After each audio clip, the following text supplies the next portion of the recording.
Welcome, survivors, burnout community, and those just interested. It's Kelly Bubolz, trainer, author, speaker, and your burnout prevention mentor. Burnout is not taboo.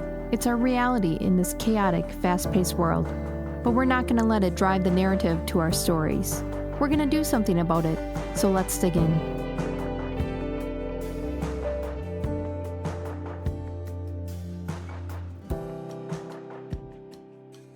Before we begin this episode, I know it's hard to ask for help. I know it's hard to ask for support.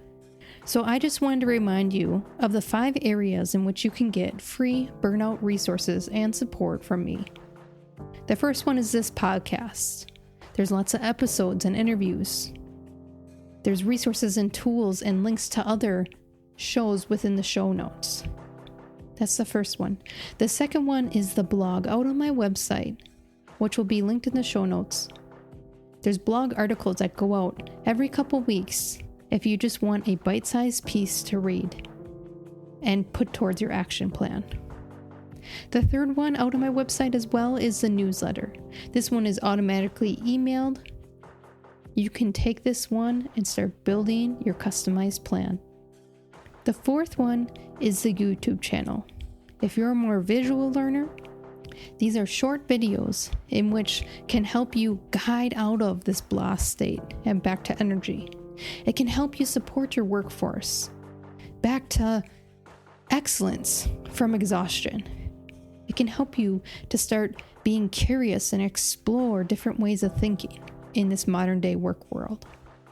And the fifth one is out on my website. You'll also see links to all the social media channels that I'm on. Again, if you're not on podcast platforms enough, you can still get content through social media platforms. Now, why is it so difficult to ask for help? Well, as a high performer and a leader within my organization and the default parent, I struggled with this one. As a people pleaser, it was against my natural tendency. External people helping others before myself. Asking for help can be incredibly challenging. It can be vulnerable. And as a high performer, that was hard for me to admit that I needed help. It was hard for me to ask for support as I saw it as weakness. And what I didn't realize is admitting that we need help can make us feel exposed. It can make us feel like we're weak, that we're failing. And I come from a very independent upbringing. Many of us have been raised in cultures that prize independence and self-sufficiency, which in turn as adults, it makes us hard. It makes it hard for us to reach out when we need support. I was what you call a turnkey 90s kid. My siblings and I would fend for ourselves after school until our parents got home from work because they were on shift. There wasn't flexible work schedules and remote work.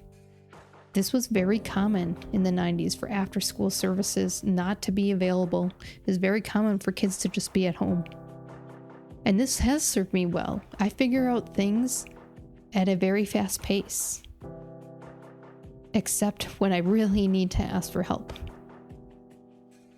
Another reason why it's difficult to ask for help is fear of judgment. I don't know about you, but I feel like there's often a fear that others will judge you or think less of you if you admit that you're struggling. That mentality of what will others think? And I thought I was alone in this until I started doing coaching to emerging and middle management leaders. And one of the number one limiting fears in those groups is what would others think? What would others think if they tried and failed? What would others think if they asked for support or help in this specific area? That they maybe don't belong in that position? They have all these stories running in their head of what will others think. And the fourth area why it's kind of difficult to ask for help is lack of awareness. You know my story. You know I had to hit rock bottom before I asked for help. So sometimes we're not even aware that we need help. Or what kind of help will be beneficial. I paid for a lot of doctor visits and specialists and procedures before my crash. And it turns out I just needed a holistic doctor and someone to say, "You're in burnout." That was 7 years into my medical journey. but I didn't even know what I needed. In my journey, and I get asked this often when I go into programs, there's people that don't have good support systems. They don't have these relations or tribe to lean on. So where do they start? And it's good to start building a support system now, before you hit rock bottom. It's just an essential part of managing stress. You never know what's going to come. So some steps to get started is to identify potential allies. Look for people in your existing network that you work with, that's in your community, that's within your kids' sports, your neighbors, that might be more trustworthy than you think, but you haven't established or moved up that relationship scale. Friends, family members, colleagues, mentors. If we're not speaking, they don't even know. Can you join something in your community? Groups, interests. This could be professional, a hobby club, or just an online community. Just to exchange ideas, get a little bit of support. Another area is just to seek professional help. Don't hesitate to reach out to professionals such as therapists and coaches and counselors that are trained to provide you support and guidance. They have so many different dynamics that you can do it within your trade now, within your specific condition. And really the key factor in finding a good support system is to be proactive. You just need to take one step towards this. Don't wait until others reach out.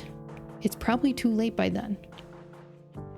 Initiate these conversations open and honestly with those that you trust or want to build trust with.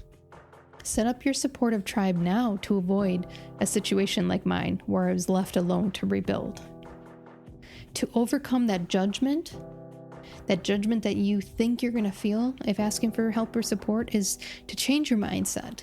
Remind yourself that everyone needs help at times. Even those people that you see that are so successful or out on social media, they have asked for help at some point in time.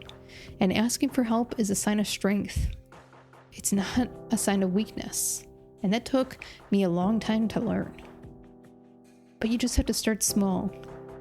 Begin by asking help for smaller tasks, seeking advice on minor issues, and this will get you comfortable with this support mechanism. This can build your confidence in asking for support over time. Choosing the right people in this to avoid judgment is going to be crucial. You want to reach out to those who have shown themselves to be understanding, who have shown themselves to be open-minded and non-judgmental. Their positive responses will help reduce your fear of asking for support. And focusing on the benefits, thinking about the positive outcomes of getting help, the reduced stress, the improved time that you'll get versus just being underwater all the time. There's power in numbers. Spread out that workload by having people there to back you up when you need it. A give and receive type of relationship. Now, what if you ask for help and you don't get the response that you're looking for, or you don't get the response that you need? Not everyone's going to respond as you hope, and that's okay. There's some people that I just had to take what I could get. And I realized when I put these stories in my head, when I put these high bars and expectations in my head, I cause my own pain. So here's how to handle it is, don't take it personally. Understand that people have their own limitations and may not always be able to help.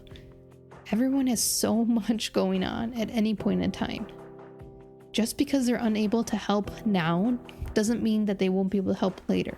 Just because they can't help you in one specific area doesn't mean that they can't help you maybe somewhere else.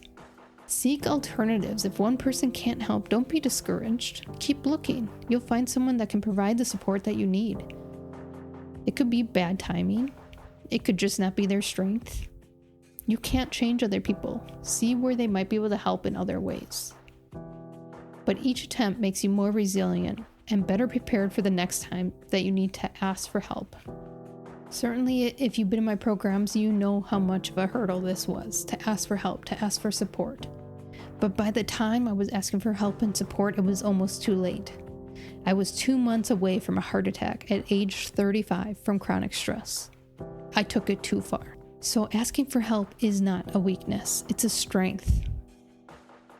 In a world that's ever changing, and a world that doesn't stop even on your bad days, asking for a helping hand never hurt anyone.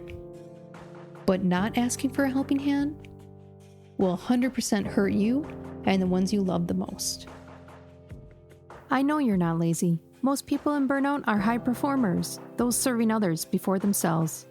Don't discount this step today, the action in which you focus on your self-growth. Piecing together the puzzle is half the journey. Rediscovering yourself, energy, and establishing new habits is the other. Do not underestimate the untapped inner strength inside you. Explore more resources on my website to move from zombie mode back to liveliness. See you soon.